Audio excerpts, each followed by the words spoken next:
Hello, everyone. Welcome to Developing Palates. I'm Aaron Loomis coming to you from the Ventura Cigar Company studio. And with me today is Jiunn Liu and John McTavish, and kind of ghosting around is Seth Geis, but he won't be talking, so don't worry about him. How you gentlemen doing tonight? It's a long weekend. Us Americans get Christmas holiday soon. So Yes. Happy holidays to all of They you do all. celebrate Christmas in Canada, I believe. Occasionally, I believe. occasionally, I'm we're not just stealing kidding. taxes from people. Yeah. It's all right. All right, so today we are talking about the El Artista Cimarron Connecticut Robusto. It's more of a Robusto Extra 5x54. It comes out of the Tabacalera El Artista factory in the Dominican Republic. Wrapper is Ecuadorian Connecticut Shade. Binder is Dominican Negrito. And the filler is from the Dominican Republic, Colombia, and the United States. Price point is $7.20, and the cigar was released in August of 2018. So, Jiunn, tell us about your smoking experience. I mean, this will be really easy to go through for me. So, well, A, because I just smoked this. And B, because there's not a whole lot to say, which is not a bad thing. This is definitely a traditional Connecticut shade that I got out of it. The baseline of like sweet cream, like a lot of breadiness comes out of it, and you still get like cedar, hay, nuttiness. There's a little bit of that underlying bitterness that typically I find in according to Connecticut shades, especially. But yeah, it was basically that. And as the profile kind of continued on, I got more and more pronounced white pepper spice out of it, but nothing to the point where I thought it was too much by any means. In terms of construction, it was really good. I rated the burn very good, which is one notch below our perfect score. The only thing is the wrapper kind of had to play catch up on the burn. That only required one touch up, but it was just not ideal, not perfect, I guess you could say. In terms of draw, it was absolutely perfection. How about you, John? What were your thoughts on the cigar? Well, I think June and I had a very similar experience. And you know how everyone says this is not your father's or not your grandfather's Connecticut? This is, in fact, your grandfather's Connecticut. And as June was saying, I mean, it's a pretty classic profile where you get a little bit of that sort of toasted, astringent bitterness. It's got all the sort of key marks of a Connecticut shade. It's got some little bit light cocoa, hay, some slight bitterness, which only sort of progresses as the cigar progresses. I would say that the sort of classic Connecticut profile just takes effect. So for me, I had to grade it based on what's in the market, and what's on the market. This to me is an average Connecticut offering. It's not a bad offering. It's just this is very similar to all the other Connecticut offerings that are on the market. In terms of burn and construction, almost textbook what June was saying. I had some slight waviness, and then the wrapper needed to catch up, which it did in the first and middle thirds. I did have to do a touch up in the middle third, so I did dock it, so I scored it very good. Now I did have some issues in the draw. It was one notch into resistance, so that puts it on a very good spectrum for us. So overall a pretty average experience. What was your experience like, Aaron? Yeah, I would agree with you that it's your typical grandfather's Connecticut shade cigar, but those can still be enjoyable.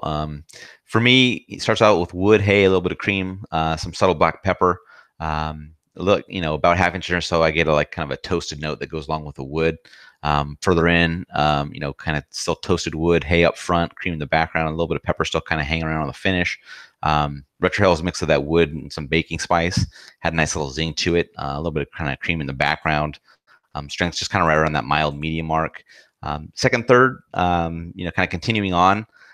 Start getting some baking spice in the mouth draws. A little further in, that toasted note goes away. Start to get a little bit of char in there.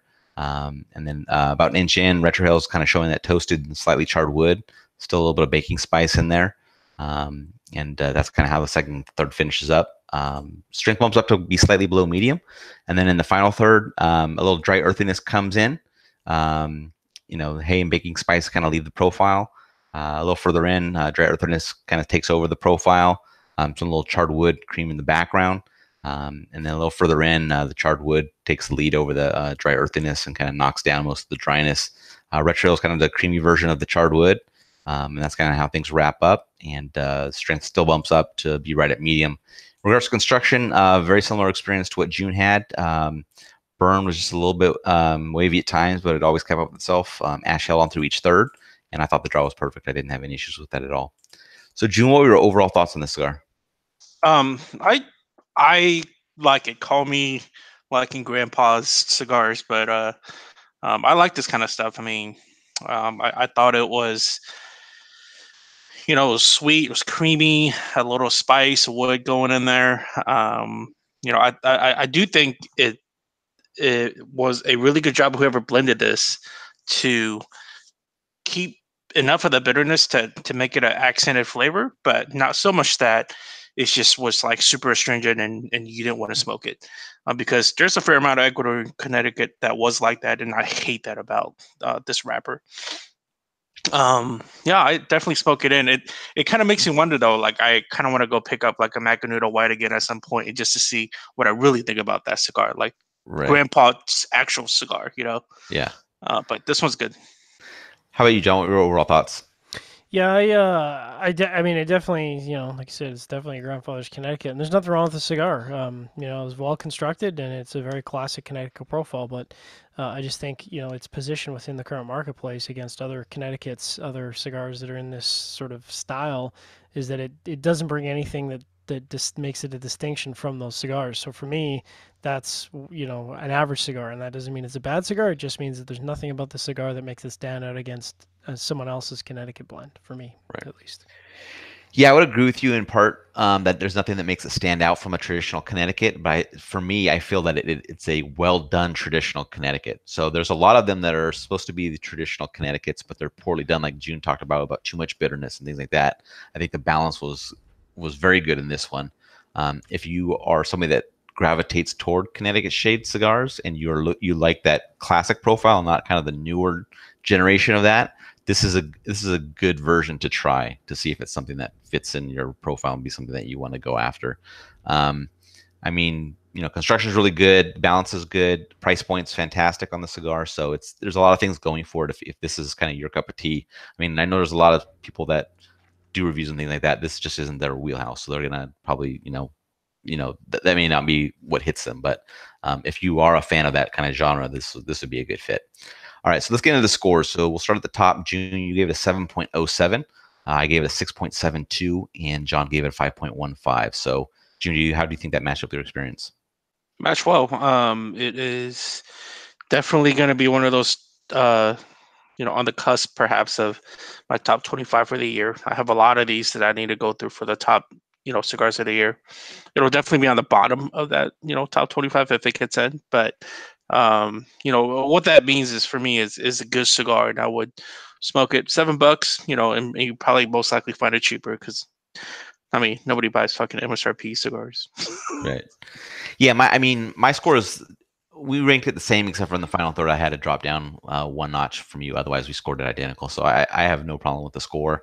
I think it's if I was looking for a classic Connecticut shade, I would have no problem lighting this one up compared to some other ones that fit the bill. So just maybe price point might be the driver at that point. You just have to see what fits.